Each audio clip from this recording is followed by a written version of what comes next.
오늘은 이제 죄로부터의 해방이라는 말씀을 가지고 우리가 말씀을 나누도록 하는데, 로마서 7장 15절부터 25절까지를 제가 한 절, 여러분이 한 절 우리 교독하도록 합니다.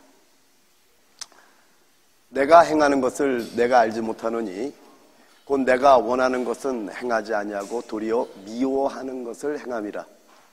만일 내가 원하지 아니하는 그것을 행하면 내가 이로써 율법이 선한 것을 시인하노니 이제는 그것을 행하는 자가 내가 아니요 내 속에 거하는 죄니라. 내 속 곧 내 육신에 선한 것이 거하지 아니한 줄을 아노니 원함은 내게 있으나 선을 행하는 것은 없노라. 내가 원하는 바 선은 행하지 아니하고 도리어 원하지 아니하는 바 악을 행하는도다. 만일 내가 원하지 아니하는 그것을 하면 이를 행하는 자는 내가 아니요 내 속에 거하는 죄니라. 그러므로 내가 한 법을 깨달았노니 곧 선을 행하기 원하는 나에게 악이 함께 있는 것이로다. 내 속사람으로는 하나님의 법을 즐거워하되 내 지체 속에서 한 다른 법이 내 마음의 법과 싸워 내 지체 속에 있는 죄의 법으로 나를 사로잡는 것을 보는도다. 오라, 나는 공고한 사람이로다. 사망의 몸에서 누가 나를 건져내랴. 다 같이요. 우리 주 예수 그리스도로 말미암아 하나님께 감사하리로다. 그런즉 내 자신이 마음으로는 하나님의 법을, 육신으로는 죄의 법을 섬기노라. 아멘. 아마 믿는 사람이라면 누구나 이 죄로부터 벗어나기를 원하는 마음을 갖지 않은 사람은 한 사람도 없을 겁니다. 오늘 거기에 대한 그 말씀을 성경은 어떻게 말씀하고 있는가를 찾아 들어가면서 오늘 여러분이 죄로부터 해방받는 큰 은혜가 있기를 해서 축원드립니다. 여러분, 마태복음 5장, 6장, 7장 산상순이라고 그러죠. 지금 우리가 금요일 날 산 위에서 영계에서 이루어지는 신부단장에 대한 말씀을 쭉 4주째 지금 해오고, 이제 마지막 천년왕국의 삶과 요한계시록 21장 9절 10절 사도 요한이 크고 높은 산으로 데리고 올라가져서 하늘부터 내려온 어린 양의 신부, 연합단 신부, 거룩한 성에 대한 이상 두 가지만 남겨놓고 우리가 4주 동안 그 산 위의 영계에서 이루어지는 신부단장에 대한 말씀을 쭉 나눠왔습니다. 여러분, 마태복음 5장, 6장, 7장의 산상수는 우리가 이렇게 볼 수 있을 것 같아요. 신부로 단장되어지게 하는 식양이라고 볼 수 있을 것 같습니다. 무슨 얘기냐면요, 출애굽기 25장 40절을 보게 되면요, 모세가 산에서 본 그 식양대로 성막을 지으라고 말씀한 그대로 하나님께서 산 위의 영계에서 보여주는 그 식양대로 성막을 건축했듯이, 여러분, 산상수훈에 하나님께서 하늘로부터 내려오는 그 생명의 양식, 그 천국의 법을 먹은 자들이 자연스럽게 신부로 단장되어지는 법, 그 식양을 알려주는 것이 산상수훈이라고 볼 수 있다는 겁니다. 마태복음 5장 그리스도의 그 신부들이 지켜야 될 법 중에 오른편 뺨을 치면은 왼편을 돌려대라고 말씀하고, 오리를 가져가면 십리를 동행해 주라고 말씀하고 있고요. 그리고 속옷을 달라 그러면 겉옷까지 벗어주라고 말씀하고 있고, 원수를 사랑하라고 말씀하고 있고, 핍박하는 자를 위해 기도하라고 말씀하고 있다는 겁니다. 가능합니까? 이렇게 생각할 수 있을 것 같아요. 이거는 예수 그리스도 외에는 누가 이걸 감당할 수 있을까라는 생각을 한다면은요, 성경을 한 군데 보여드릴게요. 갈라디아서 2장 20절에 말씀하기를요, 내가 그리스도와 함께 십자가에 못 박혔나니 그런즉 이제는 내가 사는 것이 아니요 오직 내 안에 그리스도께서 사시는 것이라. 이제 내가 육체 가운데 사는 것은 나를 사랑하사 나를 위하여 자기 자신을 버리신 하나님의 아들을 믿는 믿음 안에서 사는 것이라. 저 말씀 믿습니까? 그럼 여러분 그리스도와 함께 십자가에 못 박힌 걸 믿습니까? 여러분, 그렇다면 그런즉 이제는 내가 사는 것이 아니요 오직 내 안에 그리스도께서 산다 그랬어요. 그러면 그리스도께서 여러분 안에 살고 있다는 걸 믿습니까? 그럼 여러분, 아까 말씀했듯이 우리는 가능할 것 같지가 않은데 그리스도는 가능할 것 같은데 그리스도가 여러분 안에 산다는 거 정말 믿습니까? 그렇다면 이 관점에서 한번 생각해 봅시다. 여러분, 신비하게도요, 주님을 영접하게 되면은요, 우리는 죄에서 해방될 수 있습니다. 마태복음 5장 17절부터 48절까지 어린 양의 신부들이 지켜야 할 법에서 마지막 결론을 뭐라고 얘기하냐면 이렇게 명령을 합니다. 마태복음 5장 48절이에요. 그러므로 하늘에 계신 너희 아버지의 온전하심과 같이 너희도 온전하라. 그럼 여러분, 온전하라고 명령을 내렸다면 우리가 온전해질 수 있다라는 거예요? 없다라는 거예요? 있다라는 거거든요. 여러분, 하나하나 우리 보도록 하죠. 여러분, 우리가 예수를 영접합니다. 그러면 우리 안에 생명의 빛이 들어오게 됩니다. 근데 참 놀라운 게 뭐냐면요, 생명의 빛이 쭉 많이 들어오면 들어올수록 우리 양심이 더 살아나고 양심이 더 예민해지는 걸 제가 체험합니다. 여러분도 그런 체험하셨죠? 너무나 놀라운 것은 우리가 정말 참다운 그리스도인이라면, 예수를 영접한 자들이라면 반드시 우리 안에 생명이 들어오는데 그 생명이 빛을 비춥니다. 그래서 요한복음 1장 1절에 말씀하죠. 태초에 말씀이 계시니라. 이 말씀이 하나님과 함께 계셨으니 이 말씀은 곧 하나님이시니라. 근데 그 안에 생명이 있었으니 이 생명은 사람들의 빛이라라고 말씀하고 있다는 겁니다. 그래서 이 생명의 빛이 들어오게 되면은 우리의 양심이 살아나고 양심이 예민해지는 거예요. 이 말은 다른 말로 하면은요, 죄의 느낌이 강해지기 시작합니다.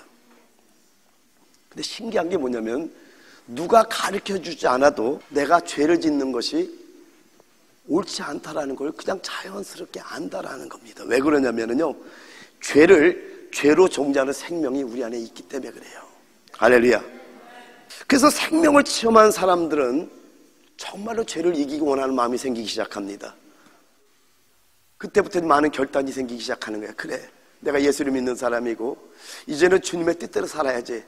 근데 나에게 연약함이 있어요. 혈기가 있어요. 그러니까 혈기를 내면 안 되지 하고 이제 혈기를 결단하고 참기 시작합니다. 노름을 하는 사람은 노름을 끊어보려고 노력합니다. 그리고 집집마다 돌아오면 한담하던 사람들은 한담하는 것도 아니지? 그리고 이제 모든 걸 끊어보려고 노력합니다. 근데 여러분, 여기서 성경이 말씀하는 걸 우리가 알아야 되는 것이, 성경은 우리의 힘을 사용해서 죄에서 벗어나도록 발버둥 치라고 말씀하고 있지 않다라는 겁니다. 오늘 거기서 한번 봐야 되는 거예요. 하나하나 보도록 하죠. 첫 번째, 지체 속에 있는 죄의 법에 대해서 한번 보도록 하죠. 로마서 7장 15절에서 20절까지 여러분에게 읽어드릴 텐데요, 이걸 읽어가면서 사도 바울의 마음을 좀 느끼면서 좀 읽으셔야 됩니다. 하나하나 보도록 하죠. 15절입니다. 자, 사도 바울이 이렇게 고백합니다. 내가 행하는 것을 내가 알지 못하노니. 이 말은 뭐냐면 뭔가를 행하는데 말도 안 되는 행위를 하는 걸 자기가 보고 있는 거예요. 그 느낌을 좀 아셔야 됩니다. 내가 행하는 것을 내가 알지 못하노니 곧 내가 원하는 것을 행하지 아니하고 도리어 미워하는 것을 행함이라. 여러분, 이 말을 잘 보셔야 돼요. 사도 바울이 어떤 사람입니까? 성경의 신약을 반을 쓴 사람이라니까요. 그런데 사도 바울이 고백하기를 내가 행하는 것을 내가 알지 못한다고 고백하고 있다는 거예요. 즉 이 말은 뭐냐면 정말 안 하고 싶은데 나도 모르게 그 일을 행하고 있다는 것을 말씀하고 있다는 겁니다. 내가 원하는 것을 행하지 아니하고 도리어 미워하는 것을 행함이라. 만일 내가 원하지 아니하는 것을 행하면 내가 이로써 율법이 선한 것을 시인하노니 이제는 그것을 행하는 자가 내가 아니요 내 속에 거하는 죄니라. 왜냐면 이해가 안 되는 거예요. 내가 이런 일을 행할 사람이 아닌데 왜 이렇게 행하지? 결단해보는데 안 되는 거예요. 그러면서 깨닫기 시작하는, 이 죄가 거한다는 걸 알고 있는 거예요 이제. 그리고 18절, 내 속 곧 내 육신에 선한 것이 거하지 아니하는 줄을 아노니 원함은 내게 있으나 선을 행하는 것은 없느라. 그래서 깨닫기 시작하는 거예요. 내 육신에 선한 것이 거하지 않는다라. 근데 여러분, 저기 육신이란 말을 쓴 걸 잘 보셔야 됩니다. 이따 설명해 드릴게요. 그리고 19절, 내가 원하는 바 선은 행하지 아니하고 도리어 원하지 아니하는 바 악을 행하는도다.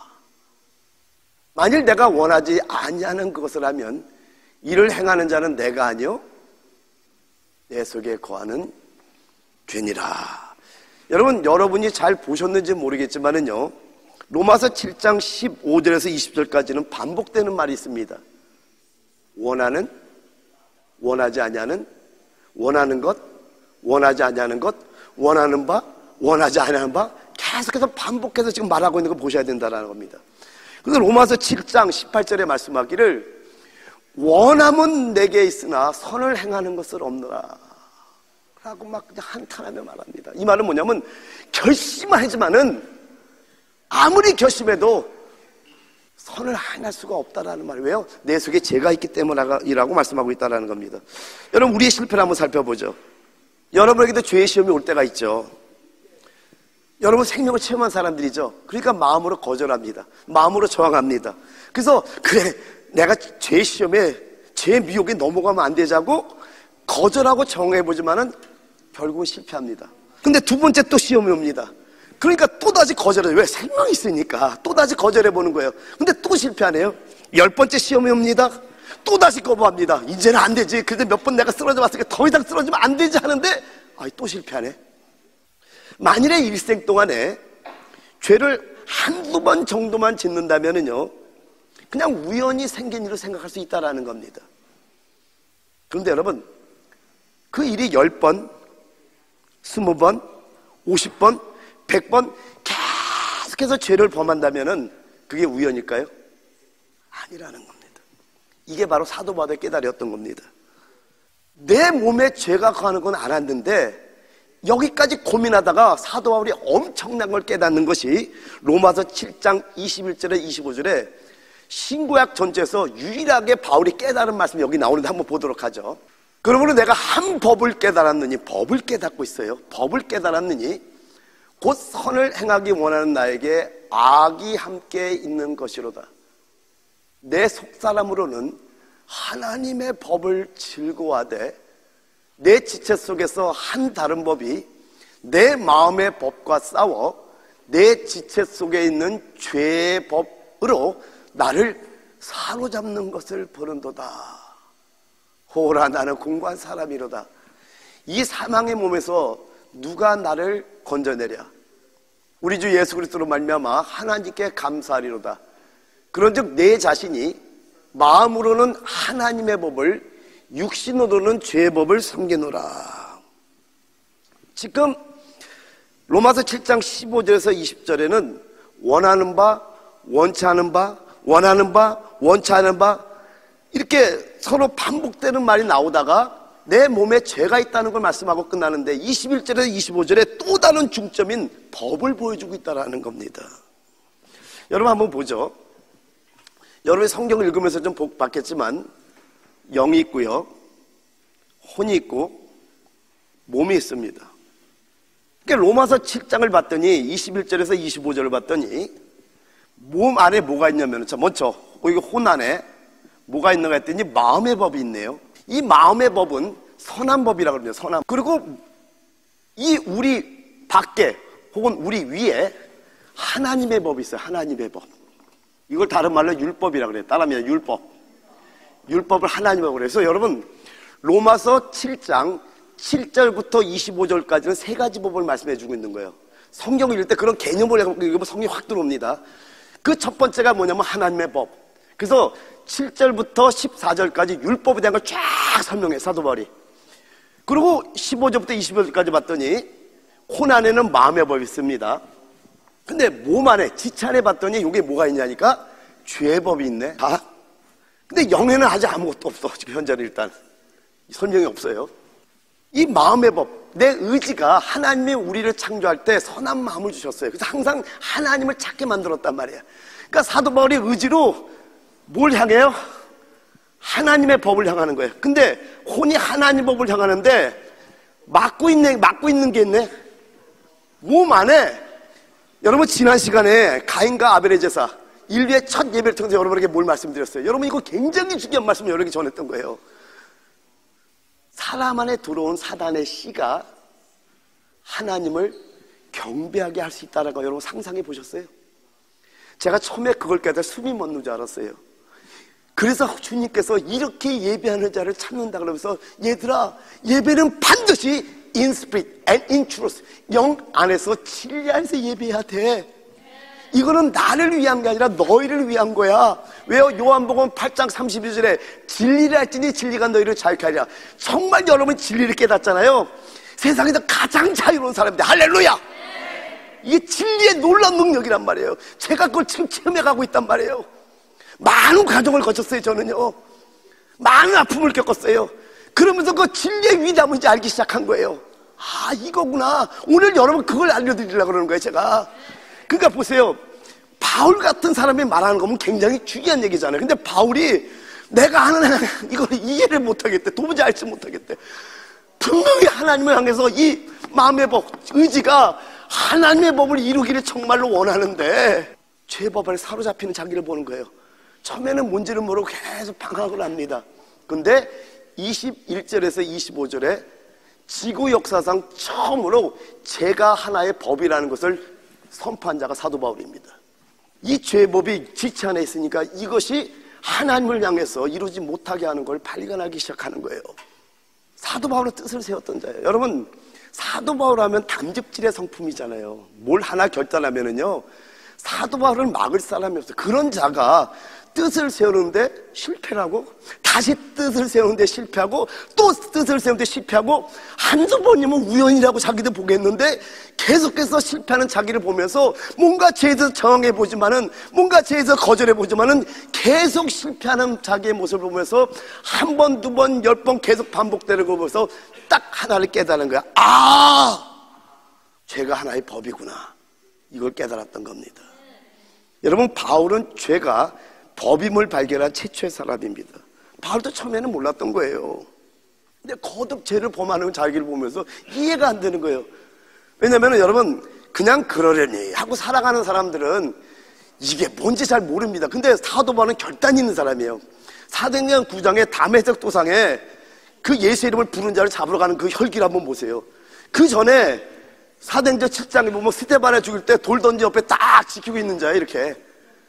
그러니까 이런 자라면은 뭔가 주님을 만났을 때 다메섹에서 하늘에서 빛이 내려오면서 사울아 사울아 네가 어찌하여 나를 비판하느냐, 주여 니시오니까 나는 네가 비판하는 예수라는 말을 들었을 때 사도 바울이 바로 3일 동안 금식하며 기도 들어갔던 자라니까요. 그래서 거기서 엄청난 계시가 열렸던 걸 저는 하나님이 또 저에게 주신 게 있어요. 그랬던 자라면은 얼마나 결단이 강하겠어요. 믿습니까?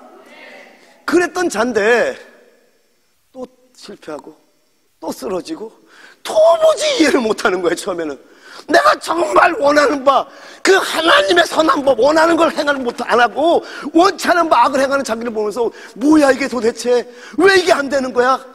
내 몸에 죄가 있구나, 이것 때문에 그렇구나. 처음에는 이 정도로 발견하다가 21절에 25절에 죄의 법이 내 안에 있기 때문에 그 죄의 법을 내가 이길 수가 없다는 것을 발견하기 시작하고 있다는 겁니다. 여러분, 이 법에 대해서는요, 저는 하나님께서 참 은혜를 주셨던 날이 있던 걸 기억이 납니다. 미주리주에서 Assemblies of God Theological Seminary에서 대학원 공부를 할 때 벌써 오랜 시간이네요. 근데 여러분, 미주리주 스프링필드는요, 고층 건물을 보려면은 대학교를 가야 돼요. 땅이 워낙 넓다 보니까 2층 건물도 없어요. 그냥 좀 높은 건물 보고 싶으면 대학교 가면 한 몇 층짜리 건물이 있습니다.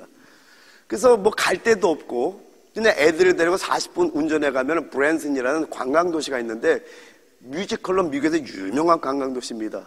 근데 그 뮤지컬 돈이 있어서 볼 수가 있나? 그러니까 뮤지컬을 한 번도 본 적은 없고요. 근데 거기를 왜 갔냐면은 그 산 정상에 엄청나게 큰 아름다운 호수가 있습니다. 대단합니다. 그러면 우리 도시락 싸간 거 먹고 아니면 맥도날드 먹고 뭐 이러고 오고 그랬던 기억이 나요. 근데 제가 거기 가는 이유 중에 또 한 가지가 있어요. 거기는 이제 송어 그 알을 부화시켜가지고 그 치어들을 갖다가 하루에 2,000마리씩을 이렇게 풀어준답니다. 그리고 송어는 회귀 본능 있잖아요. 그래갖고 송어가 크면 돌아올 때 그 송어가 돌아오는 철에는요, 전국의 독수리들이 몰려옵니다. 100마리가 넘어요, 정말. 근데 저는 그 독수리가 나는 모습이 그렇게 아름다운 거예요. 그냥 날개짓도 안 하고 그냥 유하게 그냥 그 기류를 타고 이렇게 날아가는 그 모습이요, 저는 너무 좋아요. 왠지는 모르지만 좋아요.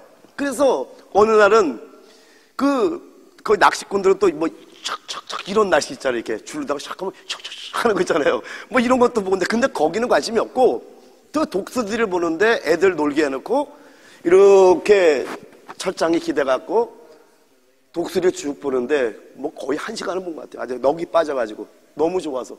근데 왜 제가 그걸 그렇게 봤냐면은 뭔가 진리가 열릴 것 같은 거예요.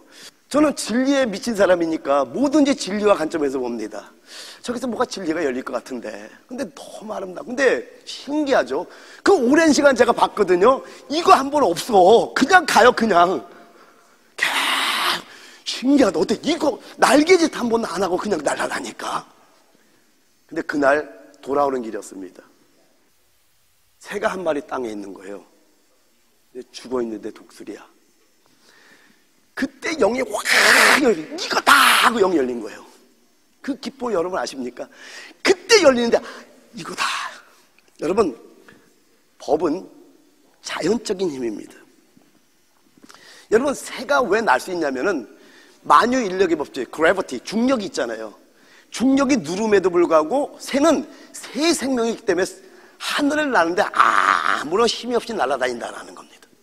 물고기는요, 물고기의 생명이기 때문에 물속에 살아도 아무런 문제가 없다라는 겁니다. 근데 새가 딱 그 생명을 잃어버리니까 땅에 떨어져 있는 걸 발견하면서 법에 대해서 깨달았던 거예요, 제가. 법은 자연적인 힘이구나. 여러분, 사람은요, 아무리 날려고 애를 써도요, 날 수가 없습니다. 근데 새는 자연스럽게 납니다. 여러분, 사람이 물 위를 걸을 수 있습니까? 못하죠. 사람은 날 수도 없고 물속에 들어갈 수도 없다. 왜요? 물고기의 생명이 없기 때문에 들어갈 수고 새의 생명이 아니기 때문에 날 수도 없다라는 겁니다.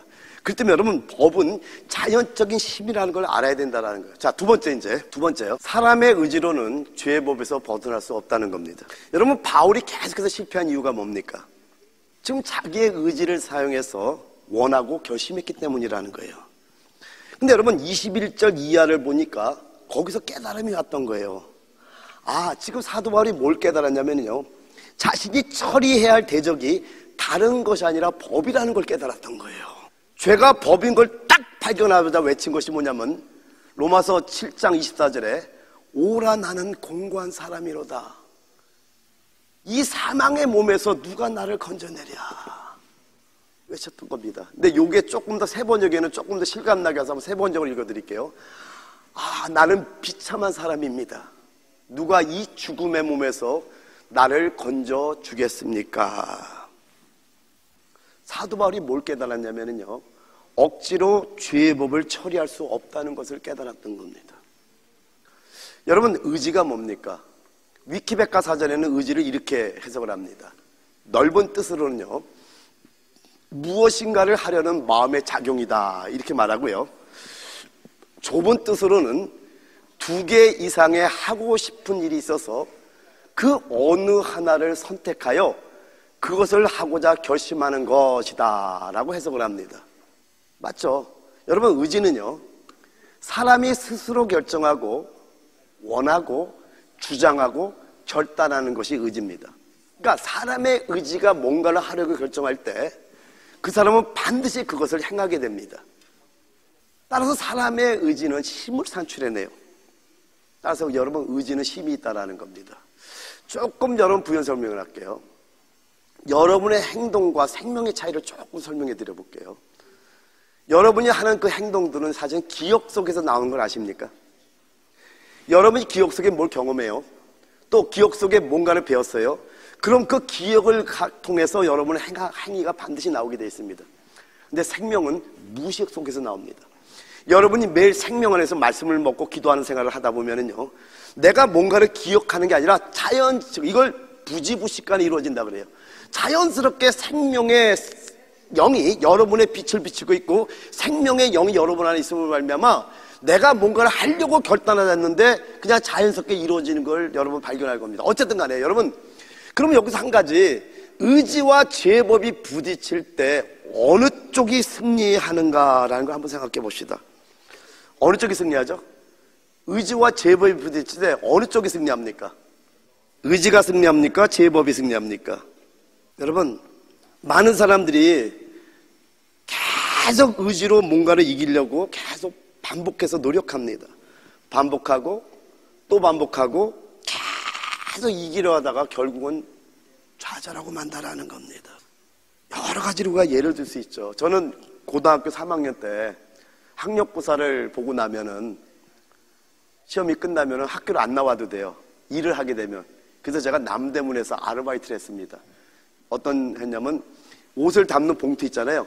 봉투를 100장씩 묶어서 팔아요. 이 봉투를 파는 장사를 했어요. 근데 봉투가 소자, 중자, 대자, 별자, 장판, 방석 뭐 이렇게 올라가야 했던 이름이 있어요. 좀 기억이 나네요. 새벽 3시에 나갑니다. 학교를 안 가고. 근데 참 재밌더라고요. 그래서 거기서 에피소드가 굉장히 많아요. 제가 돈을 굉장히 많이 벌었어요. 거기서 아이들 하나 때문에. 그런데 끝나고 나면은 시장 사람들이 돈을 얼마나 많이 버는지 아십니까? 엄청난 돈을 법니다. 근데 거기 이제 형님들이 노름하는 걸 보게 돼요. 근데 노름 돈이 엄청난 돈이에요, 보니까. 그런데 여러분, 여기다가 칼을 꽂고 해. 왜 그러냐면 속이면은 칼로 찔리겠다라는 거예요. 그렇게 하고 노름을 하더라고요. 저도 이제 고등학생이지만 대학생이라고 가서 일을 했던 거예요, 어쨌든. 그러니까 전 대학생인 줄 알아요. 연세대 대학생인 줄 알아요, 그냥. 어쨌든 그런데, 거기서 이제 우리, 이거 주는 걸 뭐라 그러죠? 이제 뽀찌를 이렇게 우리는 또 주니까 그걸로 국밥도 사먹고 이러고 재밌었어야 돼. 근데 어떤 형님이 한 분이 속이는 걸 보여주는데, 신기하대. 저는 정말 신비했던 거야, 그때는요. 자, 내가 속인다, 봐라. 하트를 2장을 껴요. 그럼 보여주고 하는데 안 보여. 아무리 눈치껏 보려도 분명히 속이는 거 알고 있거든요. 제가 속인다고 했으니까 안 보이는 거예요. 이게 타짜구나. 그래서 여기 있는 거를 바꿔치기를 하는 거예요. 근데 손에 보여주고 하는데 안 보여. 아무리 눈을 대도. 근데 여러분, 거기 어떤 분이 손을 자른 거예요. 왜? 노름만 안 하겠다고. 근데 발가락으로 해요. 안 된다니까요. 여러분의 결심으로 의지를 갖고 하려고 해도 안 되는 것이 이 죄의 법은 이길 수 없다는 건 우리가 알아야 된다는 겁니다. 여러분, 음란함도 마찬가지죠. 끊어보려고 되는 게 아닌 걸 여러분이 아셔야 된다는 겁니다. 여러분, 바울이요, 이렇게 죄가 법이라는 걸 깨달았을 때 뭘 깨닫냐면요, 그의 모든 방법이 아무 소용이 없고요, 의지로는 결코 죄의 법을 이길 수 없다는 것을 알게 됐던 거예요. 여러분, 이것은 하나의 위대한 발견이야 계시였다라는 거예요. 할렐루야. 다시 한번 얘기합니다. 의지로 죄를 이기는 것이 아님을 깨닫시기 바랍니다. 사도 바울도 영적인 눈이 열리기 전까지는요, 자기 스스로 죄를 이겨보려고 발버둥쳤던 겁니다. 근데 결국 그 결심과 발버둥이 헛된 것임을 깨달았던 거예요. 자, 그렇다면 죄가 이미 직체 안에 법으로 존재하고 있고요, 그리고 의지가 죄의 법을 이기지 못한다면은 그럼 어떻게 죄를 이길 수 있는가, 이제 여기까지를 봐야 되잖아요. 오늘 놀라운 축복이 여러분 이 말씀을 있습니다. 자, 3번째요. 한번 여러분 같이 한번 큰 소리 우리 한번 고백합니다. 시작. 죄와 사망의 법에서 해방하는 생명의 성령의 법. 의지로 이길 수 없는데 죄와 사망의 법에서 해방하는 생명의 성령의 법에 대해서 한번 보도록 합니다. 3번째입니다. 로마서 8장 1절 2절을 큰 소리 같이 한번 읽어봐요. 시작. 그러므로 이제 그리스도 예수 안에 있는 자에게는 결코 정죄함이 없나니 이는 그리스도 예수 안에 있는 생명의 성령의 법이 죄와 사망의 법에서 너를 해방하였습니다. 아멘. 여러분, 이 말을 참 잘 봐야 되는 게, 아멘 하지 마세요. 그냥 제가 설명할게요. 생명의 성령이 죄와 사망의 법에서 너를 해방했다가 아니에요. 성령의 능력에서 그렇지만 성경을 정확하게 봐야 되는, 또한 생명의 성령이 죄와 사망에서 너를 해방한 건 또 아닙니다. 또 다를게요. 생명의 성령의 법이 죄와 사망에서 너를 해방한 건 또 아니에요. 정확하게 생명의 성령의 법이 죄와 사망의 법에서 해방한 거예요. 한자도 틀리면 안 돼, 이거는요. 여러분, 왜 그런가 설명할게요. 여러분, 헌법을 한번 설명해 볼게요. 영어로는 Constitution이라고 그러잖아요. 헌법을 법률적인 용어로 뭐라고 정의를 하냐면요, 국가 통치의 기본 방침, 국민의 권리와 의무, 통치기구의 조직 따위를 규정하는 한 국가의 최고의 법을 헌법이라고 합니다. 그러니까 국가의 최고의 법은 헌법으로 규정되어 있다는 거예요. 그래서 여러분, 헌법에 우리가 24시간 마음껏 다닐 수 있는 게 보장됐기 때문에 새벽 4시에 나가도 누구도 우리를 잡아가지 않습니다.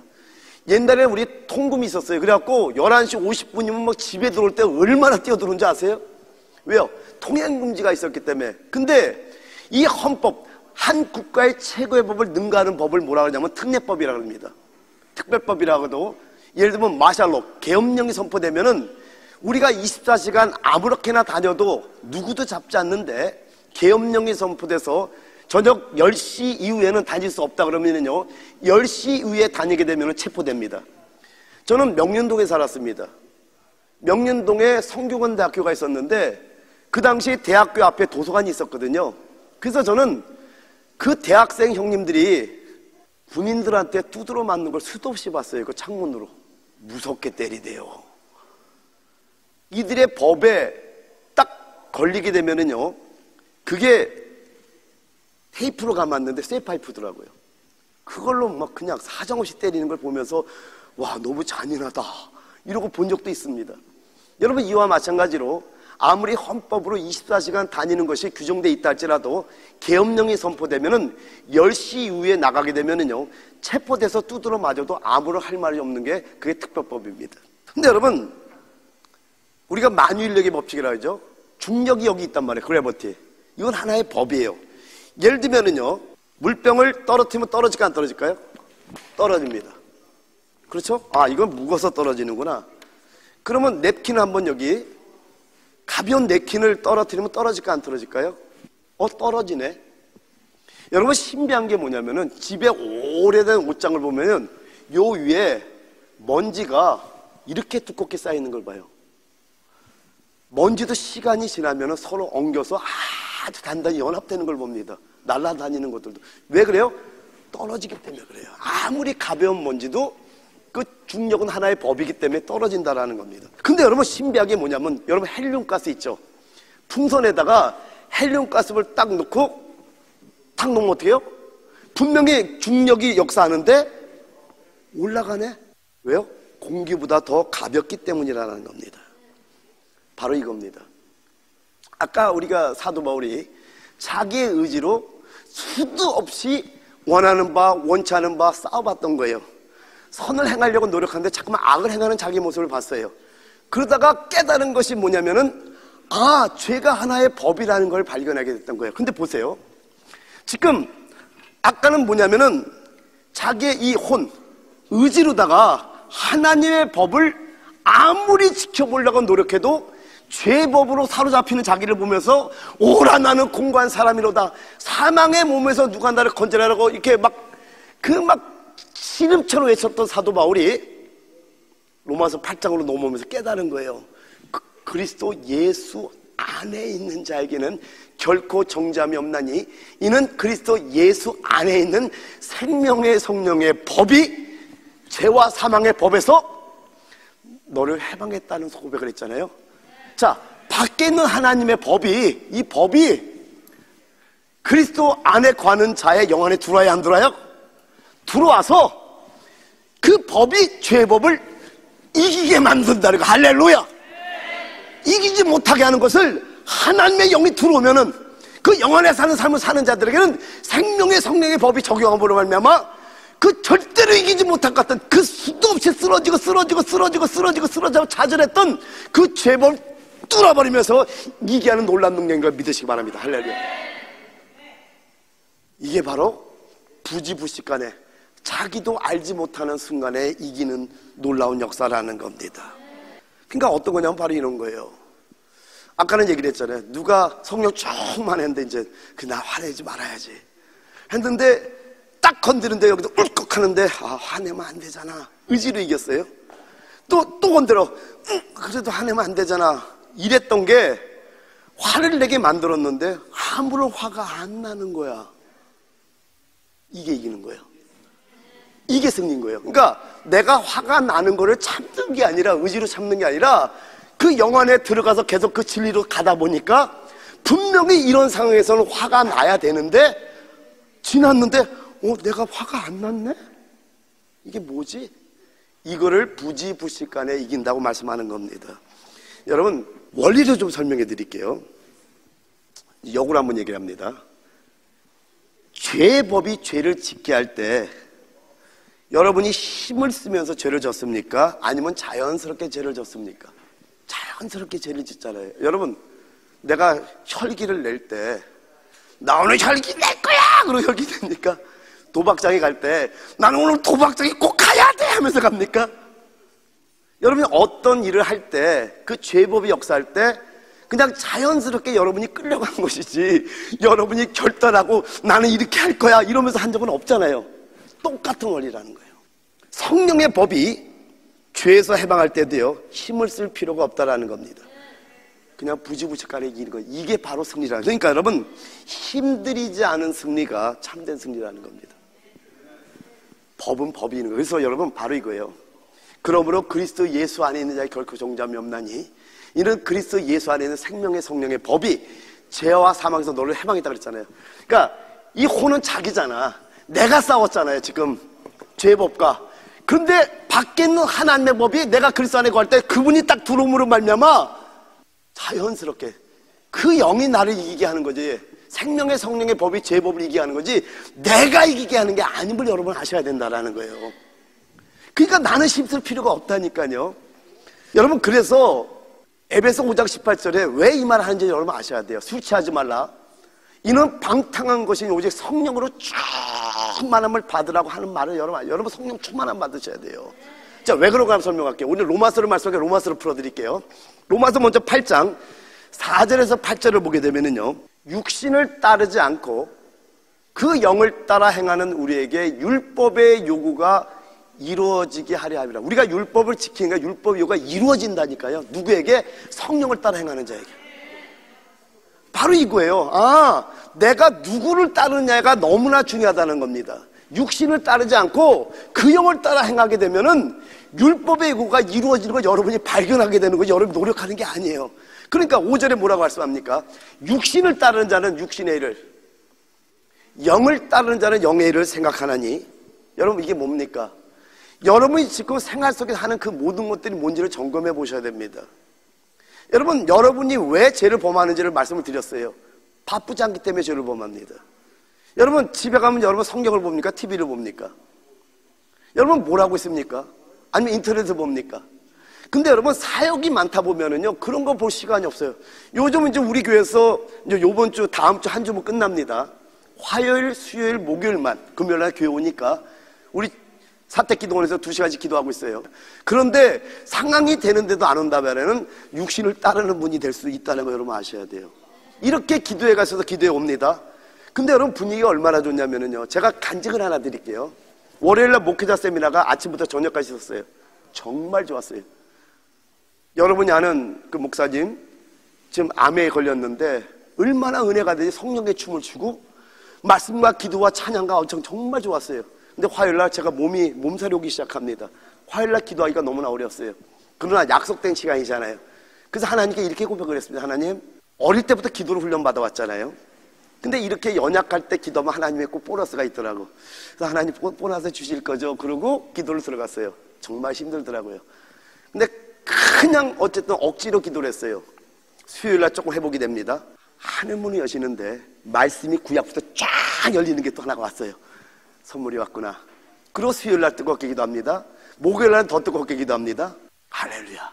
여러분, 또 한 가지 비밀은 뭐냐면은 부러지질 때 어떤 응답이 오는 경우는 많지가 않아요. 그때는, 근데 여러분이 기도할 때 그 기도의 원리를 좀 알려드릴게요. 쫙 하고 부러질 때 여러분 안에 뭔가 타치가 있잖아요. 주님이 오셨다고 믿으세요. 음성이 안 들려도 괜찮아요. 어떤 것이 계시가 안 와도 괜찮아요. 근데 그 다음날 잔잔한 가운데 많은 것들을 저는 주세요. 그러니까 그 시간에는 뭔가 주님이 함께 한다는 느낌으로 오는 거예요, 저한테는요. 제가 이제 기도하면서 원리들을 잠깐만 설명해 드리는 거예요. 왜 처음에 온 것들이니까. 근데 거기서는 그렇게 주님의 만지심과 막 안아줌이 있는데 언제 응답이 막 쏟아지면 그 다음날 평안할 때 하나님 말씀 막 열어주기 시작하는 거예요. 그러니까 여러분, 바로 이거예요. 육신을 따르는 자는 육신의 일을, 영을 따르는 자는 영의 일을 생각한다고 말씀합니다. 근데 6절 여러분이 다 같이 시작. 육신의 생각은 사망이요 영의 생각은 생명과 평안이라고 말씀합니다. 근데 그냥 육신의 생각을 하면 끝나면 좋은데 사망이라고 성경은 말씀하고 있다는 거예요. 그러나 반대로 영의 생각은 생명과 평안이라. 그리고 7절 8절 육신의 생각은 하나님과 원수가 되나니 이는 하나님의 법에 굴복하지 아니할 뿐 아니라 할 수도 없습니다.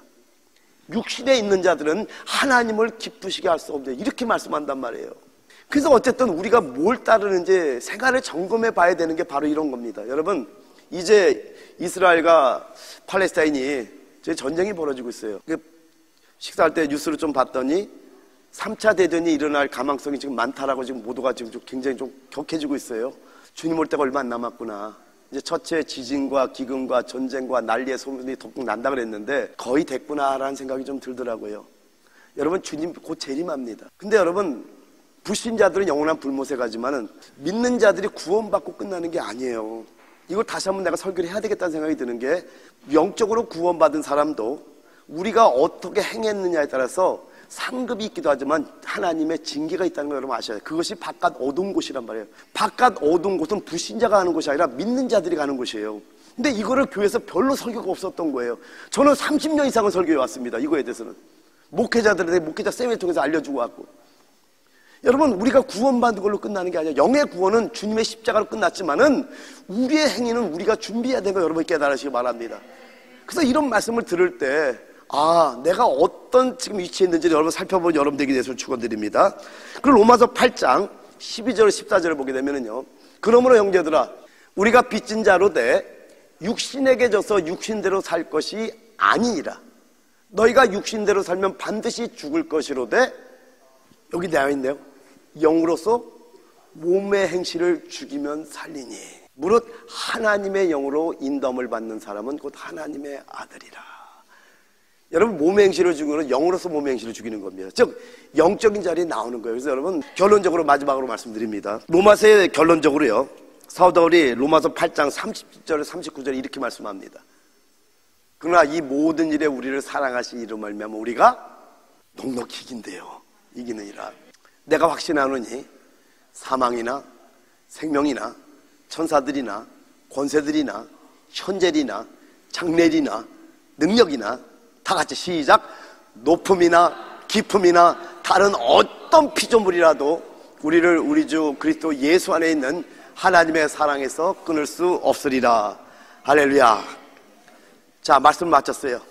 오늘 이제 세 가지 여러분이 잊지 말아야 될 것 말씀을 드리고 끝냅니다. 첫째, 우리 지체 속에 죄가 법으로 존재하고 있다는 것을 깨달아야 됩니다. 오늘 확실하게 깨달았죠? 이걸 최초로 발견한 사람이 사도 바울이었던 거예요. 근데 이걸 깨닫기까지는 사도 바울이 엄청난 갈등이 있었던 거예요. 왜요? 마음으로 원하는 바 선을 행하기를 원하는데 원치 않은 바 악을 행하는 걸 수도 없이 발견. 이게 뭐지? 나도 내가 행하는 걸 자기도 알지 못한다는 고백할 정도로 도무지 이해하지 못하는 갈등이 있어야 된다는 거예요. 그래서 여러분이 한 가지 깨달아야 되는 게 뭐냐면요, 사람의 의지로 제법을 이길 수 없다는 걸 여러분 깨달으셔야 됩니다. 그러니까 저는 여러분들도 이런 단계까지 한번 들어가는 것도 필요하다는 생각이 뭐냐면, 오라 나는 공고한 사람이로다. 이 사망의 몸에서 누가 나를 건져내라 고백했듯이 여러분의 의지로는 아무것도 할 수 없다는 것을 여러분 깨달으셔야 돼요. 저는 여기까지 깨닫고 너무나 은혜를 받았던 게 바로 이런 부분이었었어요. 정말 이 정도면 하나님 앞에 거룩하지라는 생각을 했던 적이 얼마 전이었었어요. 그랬더니 더 거룩하신 하나님이 큰 거룩함으로 나타나갖고 너는 거룩하지 않다는 걸 저한테 알려줘서 얼마나 감사한지 몰라요. 내가 좀 한다고 생각했던 거예요. 그때 처참하게 깨진 거예요. 아니구나. 주님이 하시는 것이 내가 하는 게 아니구나. 그러므로 그리스도 예수 안에 있는 자에게 결코 정죄함이 없나니 이는 그리스도 예수 안에 있는 생명의 성령의 법이 죄와 사망에서 너를 해방하는 것이지 우리의 의지로 하나님을 기쁘게 하는 게 아님을 알아야 돼요. 이걸 알 때 뭐가 생기는지 아세요? 내 자랑이 없어집니다. 우리의 의는 십자가에 딱 올라가고 오직 예수만 자라. 그래서 세 번째, 다 같이 시작. 성령도 하나의 법으로서 죄의 법에서 우리를 해방시킬 수 있다는 것입니다. 깨달으셨습니까? 그래서 여러분, 우리가 영안에 관한 삶을 살면 돼요. 여기서 한 가지 오해하지 말 것은 우리의 자유의지를 없애라는 게 아님을 여러분 아시기 바랍니다. 여러분의 프리윌, 그 자유의지를 가지고 영적인 자리로 나오시기를 바랍니다. 우리 함께 한번 기도합시다. 오늘 죄로부터 해방은 너무나 중요한 설교입니다. 사도 바울처럼 많은 성도들이 아파하는 걸 제가 봤던 거예요. 의지로 이겨보려고 하는데 되나요?